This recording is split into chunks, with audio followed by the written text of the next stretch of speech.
ঢাকা শহর থেকে নতুন একটা দেশে আমরা ঢুকছি, আপনার এলাকা ঢুকলে এরকম মনে হবে। এই কাজটা করতে কি খুব বেশি টাকা পয়সার দরকার আছে?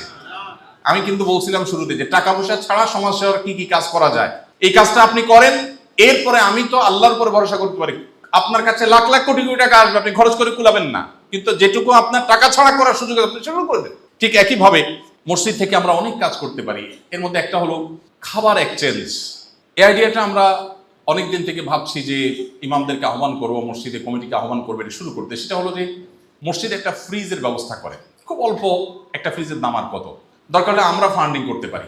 একটা ফ্রিজের ব্যবস্থা করেন, সেখানে কিছু ওয়ান টাইম বাটি রাখেন এবং বলেন ঢাকা শহরে বেশিরভাগ মানুষের বাসায়, বিশেষ করে যারা একটু সচ্ছল আছেন তাদের বাসায় তরকারি কিন্তু অতিরিক্ত থেকে যায়। এই তরকারিগুলো অনেক সময় বুয়াকে দেন, বুয়া নিজেও খায় না, ফেলে দেয় অথবা নিজেই ফেলে দেন। অথচ অনেক ব্যাচেলর মানুষ আছে, একটু তরকারি পেলে তার বিশাল বড় উপকার হয়। তো যদি মসজিদের মধ্যে সবাই যার যার বাসা থেকে, যাদের বাসা অতিরিক্ত থাকে তারা একটা বাটিতে করে এনে তরকারিটা ঢেলে আবার বাড়িটা বাসায় নিয়ে চলে গেল। আর ফ্রিজে থাকলো, মুয়াজ্জিন সাহেব এটা কন্ট্রোল করলেন, তালিকা করলেন যে আমাদের এলাকার মধ্যে কারা কারা ব্যাচেলর আছেন বা কারা কারা গরিব মানুষ আছেন, তাদের কথা কেউ জানবে না, আমানত শুধু মুয়াজ্জিন সাহেবের কাছে থাকে। তারা কারো লাগলে এখান থেকে নিবেন মুয়াজ্জিন সাহেবের অনুমতি নিয়ে, ব্যাস। এই কাজটা কি কোনো টাকা পয়সার দরকার আছে? শুধু একটা ওয়ান টাইম একটা ফ্রিজ, ব্যাস। এবং এই ফ্রিজের দাম অনেক বেশি না, অল্প দাম। তাহলে সেক্ষেত্রে আমরা এলাকায় অনেক মানুষের খাদ্য বিতরণের ব্যবস্থা করতে পারি এই অল্প একটা কাজ থেকে। ঢাকা শহরে প্রত্যেকটা ঘরে, এখানে যারা আছেন 100% ঘরে, সবার ঘরে ঘরে অতিরিক্ত ওষুধ আছে যেগুলো ব্যবহার হয় না, আছে না নেই? ডাক্তার দিছে, কোর্স কমপ্লিট করে না রেখে দিয়েছেন, তার আগে অসুখ ভালো হয়ে গেছে, ওষুধ পড়ে রয়েছে, আছে না নেই? এই ওষুধগুলো কি কাজে করে আমরা ব্যবহার করি? কোনো কাজে ব্যবহার করি? ডেট ওভার হয়ে যায়, ফেলে দেই, ভেঙে যায়, বাচ্চারা নষ্ট করে ফেলে দেয়। অথচ সামান্য একটু ওষুধ কেনার জন্য বহু মানুষ হাহাকার করছে, কষ্টে আছে। যদি মসজিদ কমিটির লোকজন ইমাম মুয়াজ্জিনদের নেতৃত্বে, ইমাম মুয়াজ্জিনদেরকে সামনে রেখে যদি তারা বলেন যে আসেন আমরা এলাকার একটা ডিসপেন্সারির সাথে আলাপ করব যে আল্লাহ ভীরু, মুত্তাকি, পরেজগার, আমলদার, 2 নাম্বারই করবে না, জীবন গেল মিথ্যা বলবে না, তারে বলি ভাই তুমি ছোট একটা বাক্স করো, আমরা মসজিদে যে ওষুধগুলো আসবে এগুলো তোমার কাছে দিয়ে যাব, সবার বাসা অতিরিক্ত ওষুধগুলো মসজিদে দিয়ে যাবে, এগুলো তার কাছে দেওয়া হবে, তুমি এগুলো এখানে রেখে দিবা এবং একটু সময় নিয়ে আল্লাহর জন্য তুমি এগুলো সর্ট আউট করবা, আলাদা করবা কোনটা কোন রূপের। এরপর গরিব মানুষরা যারা আসবে প্রেসক্রিপশন নিয়ে টাকা দিয়ে কিনতে পারবে না, তাদেরকে তুমি ফ্রি ওষুধটা দিবা। কি বলেন, খুব বেশি কঠিন কাজ? এলাকা প্রত্যেক মসজিদে একজন ডাক্তার, নার্স, এরকম অনেক মেডিকেল এডের মানুষ পাবেন। পাইলে যদি তাকে, বিশেষ করে শহর এলাকা আপনি পাবেন, তাহলে সেক্ষেত্রে তাকে যদি আপনি বলেন যে ভাই এই কাজ আপনি একটু হেল্প করেন, ওষুধগুলো একটু আলাদা গ্রুপ অনুযায়ী ভাগ করে দেন, করবে না ইনশাআল্লাহ? তাহলে এই কাজের জন্য কি টাকা পয়সার দরকার আছে? আমি এরকম অন্তত 20টা আইটেম এখানে দাঁড়ায় এখন বলতে পারবো ইনশাআল্লাহ, যেগুলো চাইলে আমরা করতে পারি, কোনো টাকা পয়সার দরকার নেই। ভাইরাস আমরা হয়তো চিন্তাও করি না। আমি যেখানে যেটা বলা দরকার, সরকারের দায়িত্বশীল কর্তৃপক্ষ থাকলে তাদের সামনে বলি, তাদের দায়িত্বের জায়গাটা, তাদের দায়িত্বের জায়গা আছে। আবার এখানে মসজিদ যেহেতু আমাদের মসজিদ, মসজিদের লোকজন যারা আছেন, আমরা নিজেদের থেকে, সরকারের দিকে চেয়ে না থেকে আমরা নিজেরা অনেক কিছু করতে পারি না। স্বপ্ন এই কাজগুলো করার জন্য কি সরকার বাধা দিবে? কোন সরকার বাধা দিবে? তাহলে আমার সমস্যাটা কোথায়? শয়তান আমাকে বন্ধ করে রাখে এই কাজগুলো আমি করতে না পারি। শিক্ষামূলক বহু কাজ করার সুযোগ আছে। শিক্ষামূলক কাজ মসজিদে আমরা কোরআন শিখাই, নুরানি তালিম দেই বা সহিহ কোরআন শিখাই, আলহামদুলিল্লাহ এটা ভালো, এটা আরো বেগবান করা দরকার আছে। কিন্তু আমি বলি, আপনি মসজিদের আশেপাশে রুম থাকে, বারান্দা থাকে, মাসআলা সাপেক্ষে, মুফতিদের ফতোয়া নেওয়া সাপেক্ষে এলাকার গরিব বাচ্চাদের জন্য কোচিং এর ব্যবস্থা করেন ফ্রি। বহু টিচার আছে ফ্রি পড়াবে, আছে না নেই? অথবা টাকা দিলেন, মসজিদের মধ্যে এই পড়া জায়েজ হবে কিনা সেটা ফতোয়া সাপেক্ষ বিষয়, না হলে আশপাশে কোনো রুমে, কক্ষে, এমন কোনো জায়গায় ব্যবস্থা করেন যে মসজিদের সুযোগ আছে, মসজিদ থেকে উদ্যোগ নেন।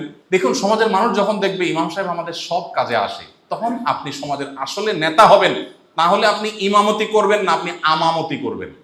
আমামতি এক জিনিস আর ইমামতি আরেক জিনিস, আপনারা ওলামায়ে কেরাম ভালো বুঝেন। আমামতি মানে কি? সামনে যাওয়া। নামাজের সামনে গেছেন, আপনি আমামতি করছেন, আপনি ইমামতি করেননি।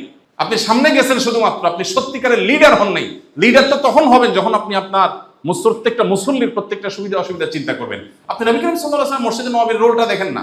কেউ আসছেন, তার খাবার নাই, তোমার খাবার নাই, কে আছো তোমাদের, তার খাবার ব্যবস্থা করবো, হাসানা হাদিস।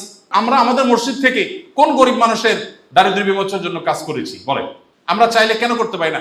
সমস্ত মসজিদগুলোতে, এখানে যারা আছেন মসজিদের দায়িত্বশীল, প্রত্যেকটা মসজিদে ধনীদের তালিকা আছে, কোনো মসজিদে গরিবের তালিকা নেই।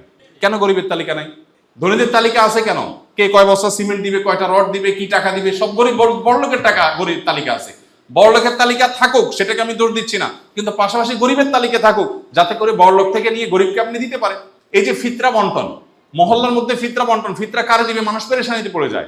মসজিদ থেকে যদি প্রপার বন্টন করার উদ্যোগ নেয় মসজিদ কমিটি, ইমাম সাহেব, খতিব সাহেব যদি নেতৃত্ব দেন যে ঠিক আছে গরিবদের তালিকা করি, কারা কারা আমাদের মহল্লায় গরিব আছে, যাদের ফিতরা আছে সব মসজিদ দিয়ে যান, এবং সৌদি আরবে এই জিনিসটা হয়, এবং গরিবদের জন্য প্রপার সিরিয়াল ধরে বন্টন করা হয়। এই বন্টনের মাধ্যমে আমরা দারিদ্রের জন্য কাজ করতে পারি, জন্য টাকা পয়সার দরকার আছে নাই। ঠিক এইভাবে বহু কাজ আমরা চাইলে সমাজে করতে পারি।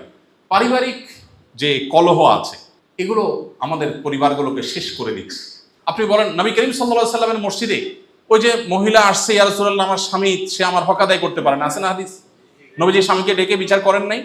আবার স্বামী বলছে ইয়া রাসূলুল্লাহ তারা ছাড়া আমি থাকতে পারবো না, বিচ্ছেদ করায়েন না। রাসূল সাল্লাল্লাহু আলাইহি ওয়াসাল্লাম সুপারিশ করেন নাই যে তুমি একটু দেখো, স্যাক্রিফাইস করো। আমাদের মসজিদে এগুলো হয়? ওয়াই এটা হবে না? আমাদের এলাকার প্রত্যেকটা ছোট বড় ইস্যু আমরা সলভ করতে হবে এবং মানুষকে জানাইতে হবে আমি ইমাম সাহেব। এর জন্য অবশ্যই ট্রেনিং নেওয়ার দরকার আছে।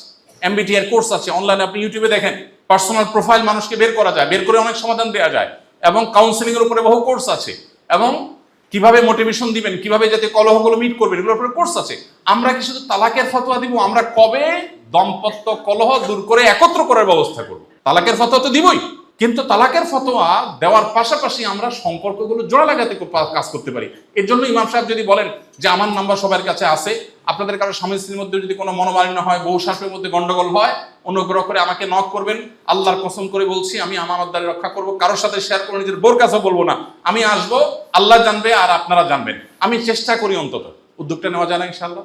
আমি ব্যক্তিগতভাবে এর সুফল পেয়েছি, আমি দেখেছি, এবং সেজন্য আপনাদের সাথে কথাগুলো বলা। পাঠাগার গঠন করা যায়, তারপরে জুমার পূর্বে বই পড়ানো যায়। আমি যে মসজিদে নামাজ পড়ি বাসার সামনে, সেখানে আমি 10-15টা বুথ বসাইছি, যেখানে জুমা পড়াই ওখানে বসাইছি। জুমার আগে মানুষ চুপচাপ বসে থাকে, যে মসজিদগুলোতে একটু আলোচনা ভালো, আগে থেকে মানুষ চলে আসে, মানুষ বসে থাকে। এই টাইমে আপনি মানুষকে বই পড়ান, মুয়াজ্জিন সাহেব বই নিয়ে ঘুরবে, ভাই পড়েন, কোনো একটা বই পড়েন, উদ্বুদ্ধ করা যেতে পারে। ঠিক একইভাবে জুমার নামাজের আলোচনার পাশাপাশি সপ্তাহের সবচেয়ে ভালো কাজ এই এলাকা যে করছে আমি তাকে একটা পুরস্কার দেব। সেটা একজন বোন হতে পারেন। মহিলাদের জন্য তেমন কিছুই হয় না, আমাদের মহিলারা বরাবরের মতো বঞ্চিত মসজিদে, তাদের জন্য আমাদের নানাবিধ উদ্যোগ হতে পারে।